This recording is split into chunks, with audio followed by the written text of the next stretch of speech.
Indian abacus school of abacus நிறுவனத்தின் சார்பில் abacus olympiad 2026 நிகழ்வு முன்னெடுக்கப்பட்டிருக்கிறது. இதில் சிறப்பு விருந்தினராக கலந்து கொண்டிருக்கக்கூடிய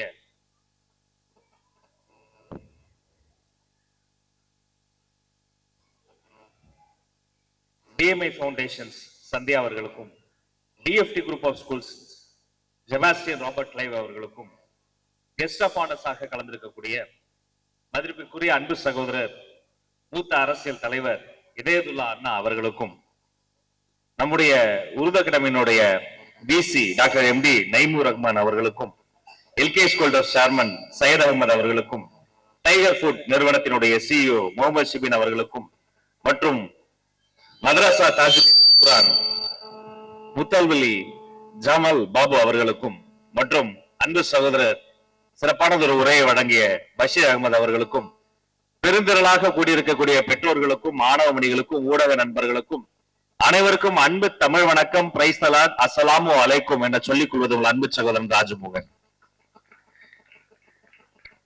இனிய நாள் இது, இன்ப நாள் இது. ஒரே அரங்கில் இத்தனை குழந்தைகள், அத்தனை குழந்தைகளையும் உள்ளே அமர வைத்துவிட்டு ஆசையோடு வாஞ்சையோடு சுற்றி நின்று பார்த்து கொண்டிருக்கக்கூடிய பெற்றோர் பெருமக்கள், இவர்களுக்கு நடுவிலே அந்த குழந்தையையும் பெற்றோரையும் இணைக்கும் உறவு பாலமாக நம்முடைய ஆசிரியர் பெருமக்கள், இவர்களை எல்லாம் முத்தாய்ப்பாய் முத்திரை பதிக்க வைத்து வெற்றி பெற வைத்து அந்த வெற்றிக்கனையை அவர்கள் சுவைப்பதற்காக, அவர்கள் கையில் கோப்பையை கொடுத்து மகிழ்வதற்காக நம்முடைய பெருந்தகையாளர்கள். இப்படி ஒரு அரங்கத்தில் வந்து நான் நிற்கின்ற பொழுது நெஞ்சமெல்லாம் நிறைந்திருக்கிறது. ஒரு சில செய்திகளை சொல்லிவிடுவதற்காக என் உள்ளம் துடிக்கிறது. நான் உலகமெல்லாம் சுற்றி திரிந்திருக்கிறேன். America, Canada, Singapore, Malaysia, Sri Lanka, East Africa, China, Hong Kong வரைக்கும் போயிட்டு பார்த்துட்டு வந்திருக்கிறேன். அங்கெல்லாம் இருக்கக்கூடிய அந்த குழந்தைகளை பார்க்கிற பொழுது, பெற்றோர்களை பார்க்கிற பொழுது, ஆசிரியர் பெருமக்களை பார்க்கிற பொழுது, அவர்களிடம் கற்றுக்கொள்வதற்கும் பெற்றுக்கொள்வதற்கும் பல செய்திகள் இருக்கின்ற பொழுது, அதையெல்லாம் எடுத்து வந்து சென்றிருவீர் எட்டு திக்கும் கலை செல்வங்கள் யாவும் குணர்ந்து இங்கு சேர்ப்பீர் என்று முண்டாசி கவிஞன் பாரதியார் சொன்னதை போல இங்க வந்து சேர்த்து விட முடியாதா? நமது ஊரையும் நமது மக்களையும் இன்னும் கொஞ்சம் உயரத்திற்கு மாற்றிவிட முடியாதா என்று நான் எண்ணி பார்த்தது உண்டு. அப்படிப்பட்ட ஒரு பொன்னான கனவுகளை நனவாக்கக்கூடிய தருணங்களில் ஒன்றுதான் வெறும் பாட புத்தகம் மட்டுமல்ல, தனித்திறமையும் வளர்ப்பதற்காக இத்தனை குழந்தைகள் வந்திருக்கிறார்களே, அந்த குழந்தைகளுக்காக ஒரு அரங்கம் நிறைந்த கைத்தட்டலை நீங்கள் தந்தாக வேண்டும். அப்ப கணக்கு பாடம் என்பது மனப்பாடம் செய்து மதிப்பெண் வாங்கக்கூடிய பாடம் மட்டுமல்ல, அது ஒரு விளையாட்டாக, அது ஒரு இனிய நிகழ்வாக எளிமையாக பண்ண முடியும் என்பதற்கான ஒரு எடுத்துக்காட்டு தான் இந்த அபாக்கஸ். அதுவும் அந்த விரல் விட்டு அந்த குழந்தைகள் வேகமாக எண்ணி அதையெல்லாம் செய்து பார்க்கிற பொழுது பார்க்கிற நமக்கு அவ்வளவு ஆசையாக இருக்கும். பெற்றோர்களுக்கு, ஆசிரியர்களுக்கு, குழந்தைகளுக்கு ஆளுக்கு ஒரு செய்தி. குழந்தைகளுக்கு முதல் செய்தி என்னன்னா, உண்மையிலேயே ஒவ்வொரு குழந்தையும் தூக்கி அம்மா என்ன பண்ணுவாங்க, இடுப்புலயே வச்சுக்குவாங்க. ஏன் தெரியுமா?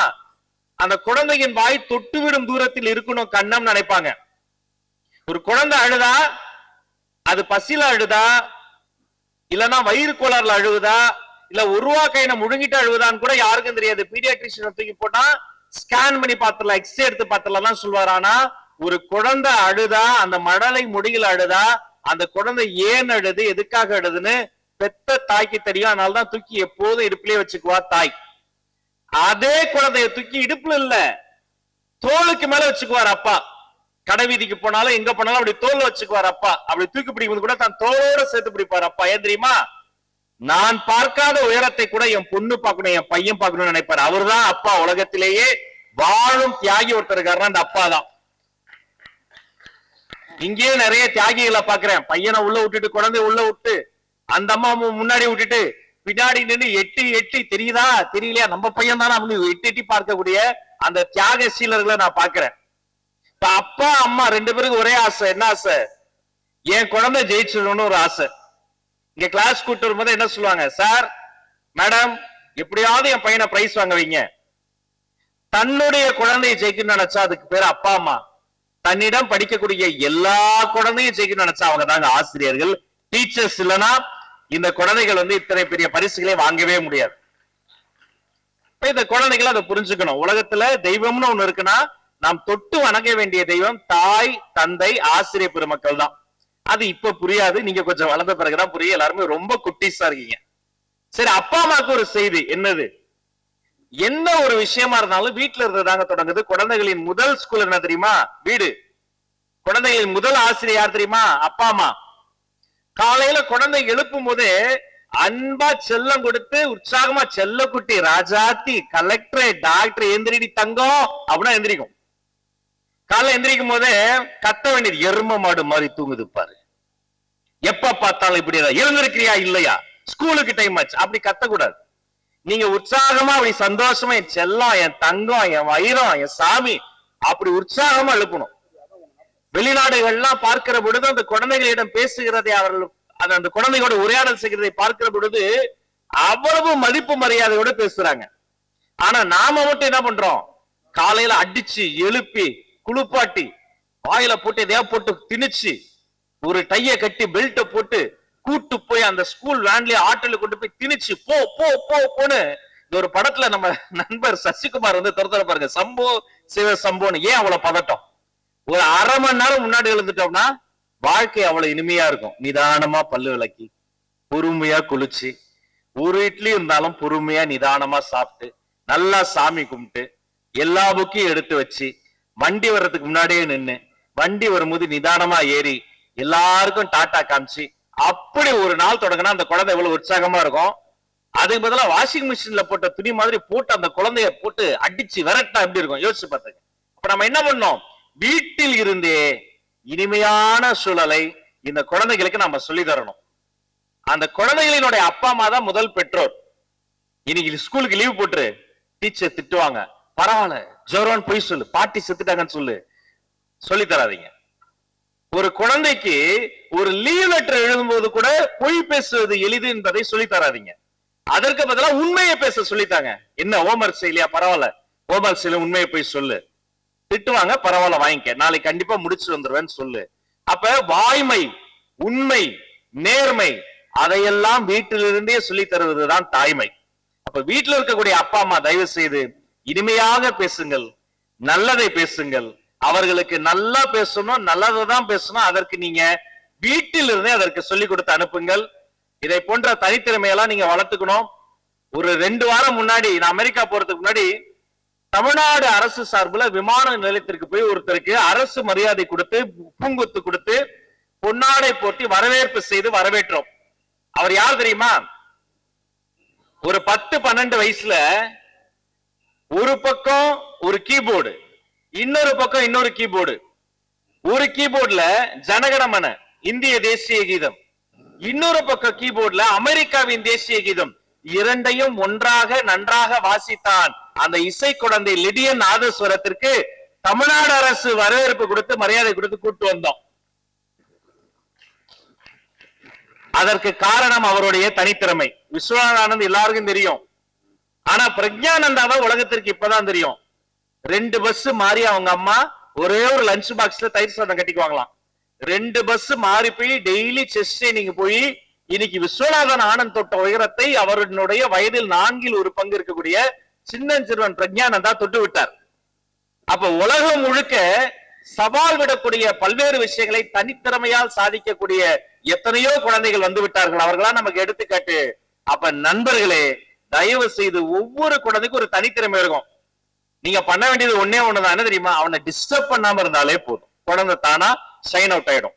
இங்க இருந்து ஒரு பூ இருந்தது, ஆசையா இருந்தது, மறைக்கிறது நண்பர்கள் எடுத்துட்டாங்க. ஒரு செடியில பூ பூக்கலன்னா என்ன அர்த்தம்? ஒரு செடியில பூ பூக்கல, குச்சி வச்சு அடிச்சா பூ பூத்துருமா? செடியை டெய்லி திட்டுறீங்க, ஒழுங்கா பூ பூத்துரு, ஒழுங்கா பூ, இல்லன்னா அள்ளி பின்னிடுவேன் உடனே, அப்படின்னா பூ பூத்துருமா?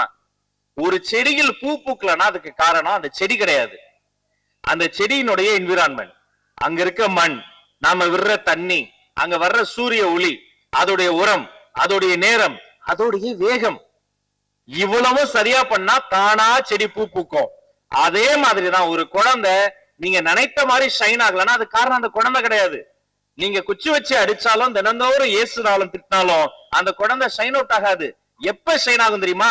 அந்த என்விரான்மெண்ட், அன்பான அப்பா அம்மா, அறிவான ஆசிரியர் பெருமக்கள், நினைத்ததை சொல்லக்கூடிய ஒரு சூழல், ஒரு நல்ல என்விரான்மெண்ட்டை இந்த குழந்தைக்கு உருவாக்குனீங்கன்னா அந்த குழந்தையில் இருந்து ஒரு செடி பூ பூப்பதை போல பல சாதனைகள் தானாக பூத்து குலுங்கும். அத்தகைய நல்ல சூழலை நீங்கள் தர வேண்டும் என்று சொல்லி இந்த நல்ல முன்னெடுப்பை எடுத்திருக்கக்கூடிய அபாகஸ் நிறுவனத்தினுடைய நம்முடைய பஷீர் உள்ளிட்ட அத்தனை பேருக்கும் என்னுடைய நெஞ்ச நிறைந்த பாராட்டுகளை சொல்லி உங்கள் அத்தனை பேருக்கும் நன்றி பாராட்டி விடைபெற்று செல்கிறேன். நன்றி நன்றி. My name is Bashir Ahmed, CEO Indian abacus private limited. இப்போ நீங்கள் பார்த்துக்கிட்டு இருக்கிறது எங்களுடைய 7வது அகில இந்திய அளவில் நடத்தக்கூடிய அபாகஸ் சார்ந்த மனக்கணித போட்டி. இது ஒவ்வொரு வருஷம் நாங்கள் வந்து ஜூலை மாதத்தில் நடத்துவோம். இந்த பயிற்சியில் வந்து பயனடைந்தவங்க, இந்த பயிற்சி எடுத்துக்கிட்டவங்க இதில் வந்து கலந்துக்குவாங்க. குறிப்பாக ஆல் இந்தியாவிலே பூராவும் வந்து கலந்துக்கிட்டு இருக்கிறாங்க. அதில் முக்கியமாக சொல்லப்போனால் வெளிநாடுகளில் இருந்து இப்போ பசங்க வந்து கலந்துக்கிறாங்க. குறிப்பாக தமிழ்நாட்டில் நிறைய பசங்க வந்து கலந்துருக்காங்க. இது எதை காட்டுதுன்னா வந்து அபாகஸ் சார்ந்த கணித பயிற்சி மிக அத்தியாவசியமான ஒன்று ஆகிட்டு இருக்கு. இந்த பயிற்சியில் இன்னைக்கு வந்து 2000க்கும் மேற்பட்ட 2100க்கும் மேற்பட்ட மாணவர்கள் வந்து ஆல் இந்தியாவிலேருந்து வந்து கலந்துருக்காங்க. முன்னாடி சொன்ன மாதிரி 8 பிரிவுகளாக பிரித்து ஒவ்வொரு பிரிவிலையும் வந்து 34 பிரைஸ் கொடுக்குறோம். ஸோ அது முன்னாடி சொன்ன மாதிரியே ஏறத்தாழ 1500 பிரைஸ்க்கு மேலே இந்த பயிற்சி இந்த காம்படிஷன் தினத்தில் கொடுக்குறோம். வயது 5 to 13 இயர்ஸ் இந்த பயிற்சியை கொடுத்துட்டு இருக்கோம். இந்த பயிற்சி வந்து எல்லா குழந்தைகளுக்கும் தான். இருந்தாலும் வந்து குறிப்பாக மனித மூளையோட வளர்ச்சி, அதன் அமைப்பு, அதன் ஸ்ட்ரக்சரை பொறுத்து பார்க்கும்போது இது குறிப்பாக வந்து 5 முதல் 13 வயது குழந்தைங்களுக்காக அளிக்கக்கூடிய பயிற்சியாக இருக்குது.